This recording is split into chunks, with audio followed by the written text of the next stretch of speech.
ಇವನು ಯಾರಿಗೂ ಪ್ರಾಬ್ಲಮ್ ಆಗದಿರೋ ತರ ಸಣ್ಣ ತಪ್ಪು ಮಾಡಿದ್ರೆ ಇಷ್ಟೆಲ್ಲ ಡ್ರಾಮಾ ನಾನು ಕ್ರಿಯೇಟೇ ಮಾಡ್ತಿರ್ಲಿಲ್ಲ.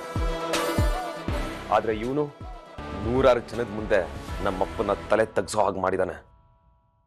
ಅದು ನಮ್ಮಪ್ಪ ಮಾಡದಿರೋ ತಪ್ಪಿಗೆ.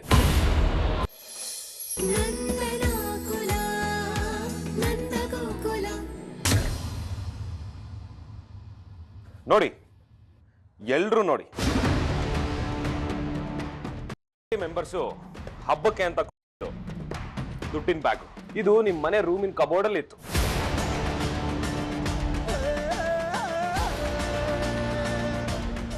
ಶ್ರೀಕಂಠ, ಏನು ಇದೆಲ್ಲ? ಯಾಕೋ ಹೀಗೆಲ್ಲ ಮಾಡ್ದೆ? ಇದೇ ನಾನು ಕಲ್ತಿರೋ ಸಂಸ್ಕಾರ? ಕಳ್ತನ ಮಾಡೋ ಕೀಳ್ ಮಟ್ಟಕ್ಕೆ ಇಳಿದು ಬಿಟ್ಟಿಯಲ್ಲೋ. ಗಣೇಶ ಹಬ್ಬಕ್ಕೆ ಅಂತ ಊರವರಿಂದ ತಗೊಂಡಿರೋ ದುಡ್ಡು ಕಣೋ. ಅವ್ರ ಶಾಪ ತಟ್ಟದೆ ಇರಲ್ಲ ಕಣೋ. ಇವನ್ ಕದ್ದಿದ್ದಾನೆ ಅಂತ ನಾನ್ ಪ್ರೂವ್ ಮಾಡದೆ ಹೋಗಿದ್ದಿದ್ರೆ ಊರ್ನವ್ರ ಶಾಪ ನಮ್ಮಪ್ಪನ್ ತಟ್ತಾ ಇತ್ತು.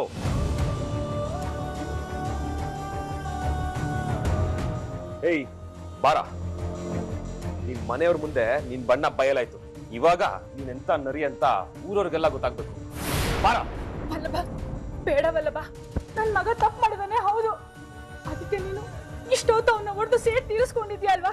ಇದು ಇಲ್ಲಿಗೆ ಬಿಟ್ಬಿಡು ವಲ್ಲಭ. ನೀನ್ ಇವಾಗ ಅವ್ನ ಆಚೆ ಕರ್ಕೊಂಡೋಗಿ ಎಲ್ರ ಮುಂದೆ ಅವ್ನ್ ಕಳ್ತನ ಮಾಡಿದಾನೆ ಅಂತ ಹೇಳಿದ್ರೆ ಅವನ್ ಭವಿಷ್ಯ ಏನಾಗ್ಬೇಕು? ನಿನಗೂ ನನ್ ಮಗನ್ ವಯಸ್ಸು. ನೀನು ವಯಸ್ಸಲ್ಲಿ ನನಗಿಂತ ದೊಡ್ಡವನಾಗಿದ್ರೆ ನಿನ್ ಕಾಲಕ್ಕೆ ಬಿದ್ದು ತಪ್ಪಾಯ್ತು ಅಂತ ಕ್ಷಮೆ ಕೇಳ್ತಿದ್ದೆ ವಲ್ಲಭ. ವಲ್ಲಭ, ಅವನ ದಯವಿಟ್ಟು ಕ್ಷಮಿಸ್ಬಿಡು. ಇನ್ಮೇಲೆ ನನ್ ಮಗ ನಿನ್ ಸಹವಾಸಕ್ಕಲ್ಲ, ನಿಮ್ ಮನೆಯವ್ರು ಯಾರ ಸಹವಾಸಕ್ಕೂ ಬರಲ್ಲ. ಹಾಗ ನಾನ್ ನೋಡ್ಕೋತೀನಿ ವಲ್ಲಭ.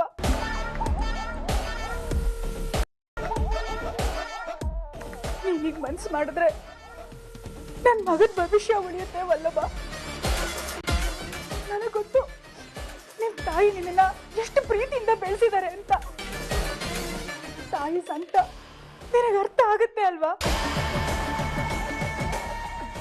ನನಗೆ ನಿಜವಾಗ್ಲೂ ನಿಮ್ ತಾಯಿ ಮೇಲೆ ಪ್ರೀತಿ ಇದ್ರೆ ನನ್ ಸಂತನ ಅರ್ಥ ಮಾಡ್ಕೊಂಡು ನನ್ ಮಗನ ಬಿಟ್ಬಿಡು ವಲ್ಲಭ. ನಿನಗಿನ್ನೂ ಅವನ್ನ ಹೊಡಿಬೇಕು ಅನ್ಸಿದ್ರೆ ನನ್ನ ಹೊಡಿ, ನಿನಗೆ ತೃಪ್ತಿ ಆಗೋಷ್ಟು ಹೊಡಿ. ನಾನು ಏನೂ ಮಾತಾಡೋದಿಲ್ಲ, ಏನೂ ಹೇಳೋದಿಲ್ಲ. ಆದ್ರೆ ನನ್ ಮಾತನ್ನ ನಡೆಸ್ಕೊಡು ವಲ್ಲಭ.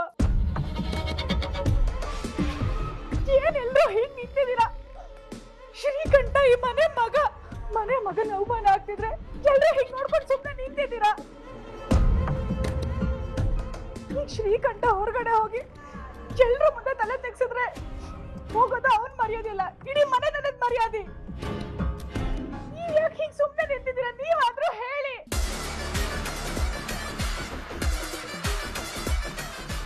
ಇಷ್ಟೆಲ್ಲ ಹೇಳಿದ್ಮೇಲೂ ನೀನ್ ನನ್ ಮಗನ್ನ ಹೊರಗಡೆ ಕರ್ಕೊಂಡೋಗಿ ಅಪರಾಧ ಸ್ಥಾನ ನಿಲ್ಲಿಸ್ಬೇಕು ಅಂತಂದ್ರೆ ಹೋಗು, ಕರ್ಕೊಂಡು ಹೋಗು. ಆದ್ರೆ ನಾನು ಹೆಣ ದಾಟ್ಕೊಂಡು ಹೋಗುವಲ್ಲಭ.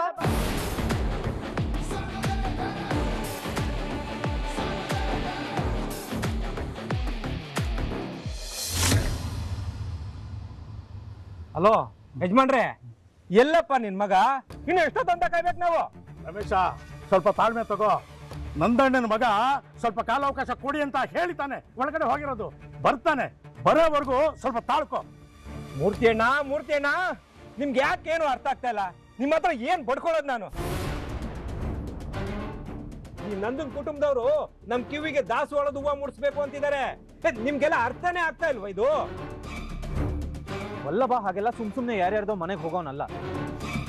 ಅನವಶ್ಯಕವಾಗಿ ಅವನ ಬಗ್ಗೆ ಏನೇನೋ ಮಾತಾಡ್ಬಿಡಿ. ಅಷ್ಟಕ್ಕೂ ನಾವೆಲ್ಲ ಇಲ್ಲಿ ಹೇಗ್ ಬದುಕ್ತಿದೀವಿ ಅಂತ ಸುತ್ತಮುತ್ತ ಇರೋ ಜನನ್ ಕೇಳಿ ನೋಡಿ, ಅವ್ರು ಹೇಳ್ತಾರೆ ನಾವೇನು ಅಂತ. ಅವ್ರೇನಪ್ಪ ನಿಮ್ಮ ಅಪ್ಪನ್ಗೆ ಮಂಗಳಾರತಿ ಮಾಡ್ಬೇಕು ಅಂತ ಬೆಳಗ್ಗೆಯಿಂದ ಕಾಯ್ಕೊಂಡಿಲ್ಲಿ ನಿಂತಿರೋದು? ಯಾಕೆಂದ್ರೆ 10 ಲಕ್ಷ ರೂಪಾಯಿ ದುಡ್ಡಲ್ಲಿ ನಮ್ ಜೊತೆ ಅವ್ರದ್ದು ಪಾಲಿದೆ. ನನ್ಗೆ ಯಾಕೋ ಹೀಗೆ ನಿಂತ್ರೆ ಗಣೇಶ ಚತುರ್ಥಿನೇ ಮುಗ್ದೋಗುತ್ತೇನೋ ಅನಿಸ್ತಾ ಇದೆ.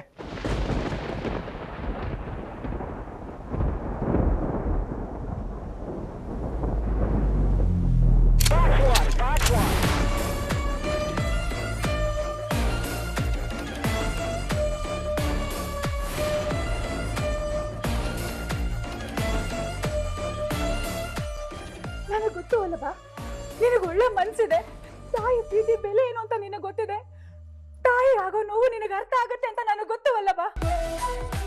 ಅದಕ್ಕೆ ನನ್ನ ಮಗನ ಬಿಟ್ಬಿಡ್ತೀಯಲ್ವಾ? ಬಿಟ್ಬಿಡ್ತೀಯಲ್ವಾ? ಸರಿ ವಲ್ಲಭ, ನೀ ಬ್ಯಾಗ್ ತಗೊಂಡು ಹೋಗೋ. ಶ್ರೀಕಂಠ, ಹಲೋ ಹಲೋ ಹಲೋ, ಒಂದ್ ನಿಮಿಷ. ಅದೇನೋ ಹೇಳಿದ್ರಲ್ಲ, ಇವನ್ ಹೊರಗಡೆ ಬರೋದ್ರಿಂದ ಬರೀ ಇವನ್ ತಲೆ ತಗ್ಸಲ್ಲ, ನಿಮ್ ಇಡೀ ಮನೆತನದ ಗೌರವನೇ ಹೋಗುತ್ತೆ ಅಂತ. ಅಂದ್ರೆ ಅದೇನು ಅಂತ ನಂಗೆ ಅರ್ಥ ಆಗಿಲ್ಲ.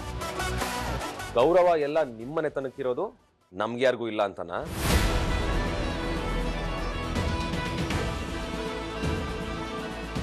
ದೊಡ್ಡವ್ರು ಹೇಳಿದ್ದಾರೆ, ದಾನಿಯಾಗು ದರಿದ್ರನಾಗಬೇಡ ಅಂತ.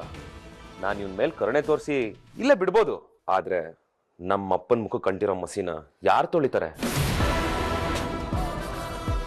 ಇವನು ಯಾರಿಗೂ ಪ್ರಾಬ್ಲಮ್ ಆಗದಿರೋ ತರ ಸಣ್ಣ ತಪ್ಪು ಮಾಡಿದಿದ್ರೆ ಇಷ್ಟೆಲ್ಲ ಡ್ರಾಮಾ ನಾನು ಕ್ರಿಯೇಟೇ ಮಾಡ್ತಿರ್ಲಿಲ್ಲ.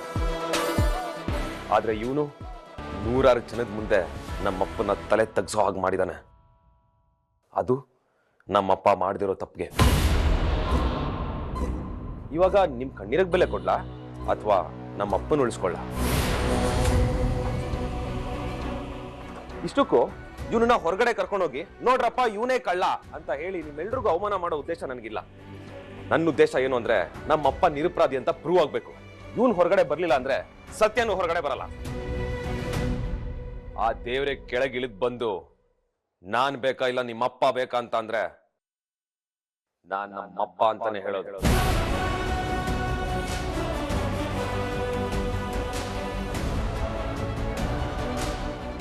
ಯಾಕೆ ಅಂದ್ರೆ ನನಗೆ ನಮ್ಮಪ್ಪ ದೇವರಿಗಿಂತ ಒಂದು ತೂಕ ಜಾಸ್ತಿ.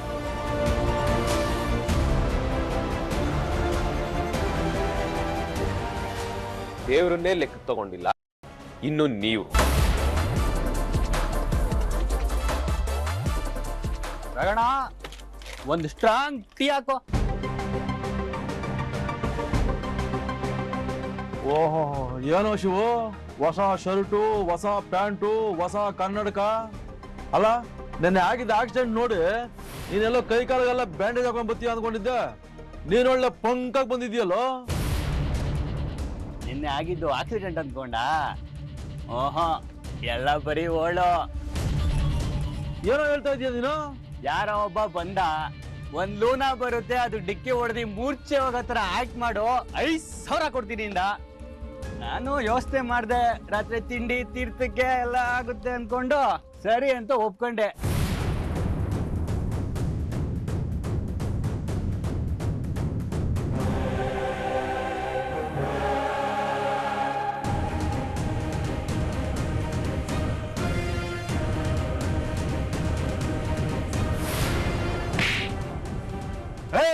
ಯಾಕೋ ಹೊಡೆದೆ? ಯಾವನೋ 5,000 ಕೊಡ್ತೀನಿ ಅಂತ ಅನ್ನಂತೆ ಇವನು ನಾಟಕ ಮಾಡಿದ್ನಂತೆ. ನಿಮ್ಗೆ ದುಡ್ಡು ಕೊಟ್ಟು ನಾಟಕ ಮಾಡು ಅಂತ ಹೇಳಿದ್ ಯಾರು ಅಂತ ಹೇಳ. ಪೊಲೀಸ್ ಕೊಟ್ಟು ನಿನ್ನ ಒದ್ದು ಒಳಗಡೆ ಹಾಕ್ಸ್ತೀನಿ. ಬೇಡ, ಹೇಳ್ತೀನಿ.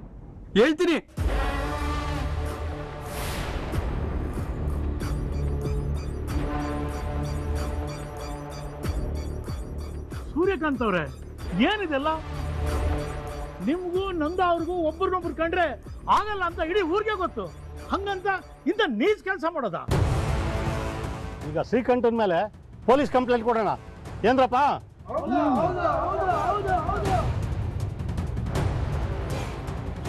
ಅಯ್ಯೋ ಅಣ್ಣ, ನಿಮ್ ಕೈ ಮುಗಿತೀನಿ, ಬೇಡ ಅಣ್ಣ. ನನ್ ಮಗ ಏನೋ ಗೊತ್ತಿಲ್ದೆ ತಪ್ಪು ಮಾಡ್ಬಿಟ್ಟು ಅವ್ನು ಹಾಗೆಲ್ಲ ಮಾಡೋನಲ್ಲ. ಬಿಟ್ಬಿಡಿ ಅಣ್ಣ. ಬಾವ, ನೀವಾದ್ರೂ ಹೇಳಿ ಬಾವ. ಎಲ್ಲ ಕೈ ಮುಗ್ದು ಕೇಳ್ಕೊತೀನಿ. ನಿಮ್ಮ ಮನೇಲೂ ನನ್ ಮಗನ್ ವಯಸ್ಸಿನ ಹುಡುಗ ಇದ್ದಾನಲ್ವಾ, ದಯವಿಟ್ಟು ಪ್ಲೀಸ್.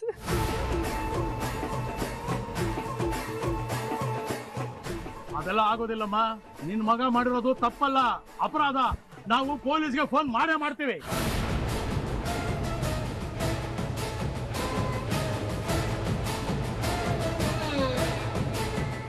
ಮೂರ್ತಿ ಅಣ್ಣ, ಒಂದು ನಿಮಿಷ. ದುಡ್ಕಿ ಪೊಲೀಸ್ನವ್ರು ಫೋನ್ ಮಾಡಬೇಡಿ. ಏನೋ ಗೊತ್ತಿಲ್ಲದೆ ತಪ್ಪು ಮಾಡಿದ್ದಾನೆ. ಇವನಿಗೂ ನನ್ನ ಮಕ್ಕಳ ವಯಸ್ಸು. ಪೊಲೀಸ್ ಕಂಪ್ಲೇಂಟ್ ಕೊಡೋದ್ರಿಂದ ಅವನ ಭವಿಷ್ಯನೇ ಹಾಳಾಗುತ್ತೆ. ಸಂಸದ್ರೆ ಅವನಿಗೆ ಬುದ್ಧಿ ಬರಲ್ಲ ಅಂದಣ್ಣ. ಶಿಕ್ಷೆ ಆದ್ರೇನೆ ಅವನಿಗೆ ಬುದ್ಧಿ ಬರೋದು. ಮಾಡಿರೋ ತಪ್ಪನ್ನು ಒಪ್ಕೊಂಡ್ರೆ ಪ್ರಾಯಶ್ಚಿತ್ತಕ್ಕಿಂತ ದೊಡ್ಡ ಶಿಕ್ಷೆ ಇಲ್ಲ. ಇಷ್ಟಕ್ಕೂ ಮಕ್ಕಳಲ್ಲಿ ದ್ವೇಷದ ಬೀಜ ಬಿದ್ದವರು ದೊಡ್ಡವರು. ಅವರೇ ಸರಿ ಹೋಗಿಲ್ಲ ಅಂದರೆ ಇವನು ಹೇಗೆ ಸರಿ ಹೋಗ್ತಾನೆ? ದಯವಿಟ್ಟು ನನಗೋಸ್ಕರ ಇದೊಂದು ಸಲ ಅವನು ಕ್ಷಮಿಸ್ಬಿಡಿ. ನಾನು ತಪ್ಪು ಮಾಡಿಲ್ಲ ಅಂತ ನಿಮಗೆಲ್ಲ ಗೊತ್ತಾಯ್ತಲ್ಲ, ನನಗಷ್ಟು ಸಾಕು.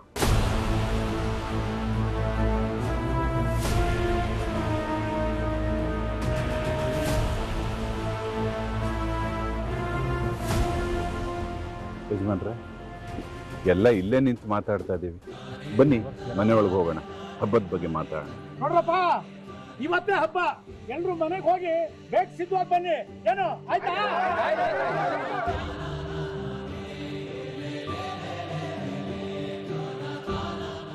ರಮೇಶ, ಆಗ್ಲೇ ಕಾಫಿ ಕುಡಿಯಕ್ ಕರೆದ್ರೆ ದೌಲತ್ ಆಡದೆ ಹೋಗು. ಇವಾಗ ಒಳಗೆ ಹೋಗಿ ಆರಾಮಾಗಿ ಬಾದಾಮಿ ಹಾಲು ಕುಡಿ. ಆಯ್ತಾ? ಹೋಗು ಹೋಗು ಹೋಗು, ನಾಚಿಕೆ ಬೇಡ, ಹೊಟ್ಟೆ ತುಂಬ ಕುಡಿ. ಅಪ್ಪನ ಗಂಟಿದ ಅಪವಾದನ ನೀನ್ ಸುಳ್ಳು ಅಂತ ನಿರೂಪಿಸ್ಬಿಟ್ಟೆ. ಥ್ಯಾಂಕ್ ಯು ಕಣ, ಥ್ಯಾಂಕ್ ಯು ಸೋ ಮಚ್.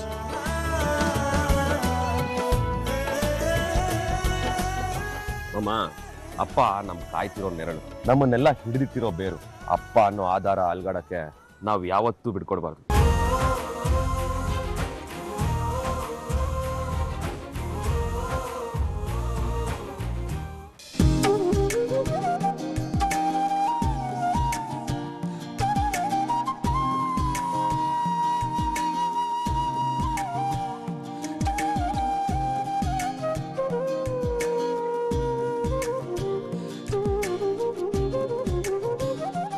ಅಣ್ಣಣ್ಣ, ನಿಮ್ಮ ಇಡೀ ಕುಟುಂಬ ನೋಡ್ತಾ ಇದ್ರೆ ನಮಗೆಲ್ಲ ತುಂಬ ಸಂತೋಷ ಆಗ್ತದೆ. ನಿಮ್ಮ ಮೇಲೆ ಅಪವಾದ ಬಂದಾಗ ನಿಮ್ಮ ಹೆಂಡತಿ, ಮಕ್ಕಳು, ಸೊಸೆ, ವಾಂಗ್ಮೇದ ಎಲ್ಲರೂ ಪರಿಪರಿಯಾಗಿ ನೀವು ಹೆಂಗಾದ್ರೂ ಮಾಡಿ ಎಲ್ಲಿಂದಾದ್ರೂ ಹಣ ಹೊಂದಿಸ್ತಿರ್ತೀರಿ, ಸ್ವಲ್ಪ ಕಾಲಾವಕಾಶ ಕೊಡಿ ಅಂತ ಕೇಳಿದ್ರು. ಇನ್ನು ನಿಮ್ಮ ಕಿರಿ ಮಗ ತನ್ನ ಬುದ್ಧಿವಂತಿಕೆಯಿಂದ ನಿಮ್ಮ ಹಣೆಗಂಟಿದ ಕಳಂಕನ ಅಳಿಸ್ಬಿಟ್ಟ. ಯಜಮಾನ್ರೆ, ಗಾದೆ ಕೇಳಿಲ್ವಾ ನೀವು? ಬೀಜದಂತೆ ವೃಕ್ಷ, ತಂದೆಯಂತೆ ಮಕ್ಕಳು ಅಂತ. ಆ ಥರ ನನ್ನ ಮಕ್ಕಳು.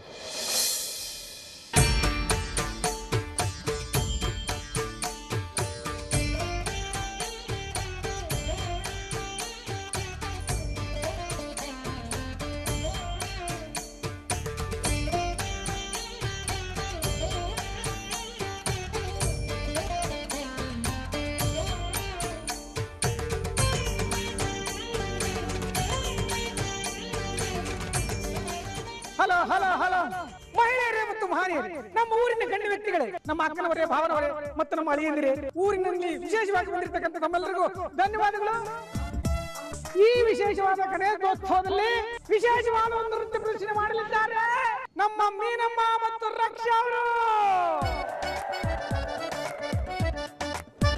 ಪಲ್ಲವ, ಅಮ್ಮ, ನಿಜಕ್ಕೂ ಇವತ್ತು ನೀನ್ ನಿಮ್ಮಪ್ಪನ ಹೆಸರು ಉಳಿಸ್ಬಿಟ್ಟೆ ಕಣೋ. ನೀನು ನೋಡಿದ್ರೆ ನನಗೆಷ್ಟು ಹೆಮ್ಮೆ ಆಗುತ್ತೆ ಗೊತ್ತಾ? ಅಪ್ಪನ ಜೊತೆ ಮಕ್ಕಳಾದವರು ನಾವು ನಿಂತ್ಕೊಳ್ದೆ ಇನ್ಯಾರು ನಿಂತ್ಕೊಳ್ತಾರೆ? ನಮ್ಮಪ್ಪ ತಪ್ಪು ಮಾಡಲ್ಲ ಅಂತ ನಂಗೆ ಚೆನ್ನಾಗಿ ಗೊತ್ತಿತ್ತು.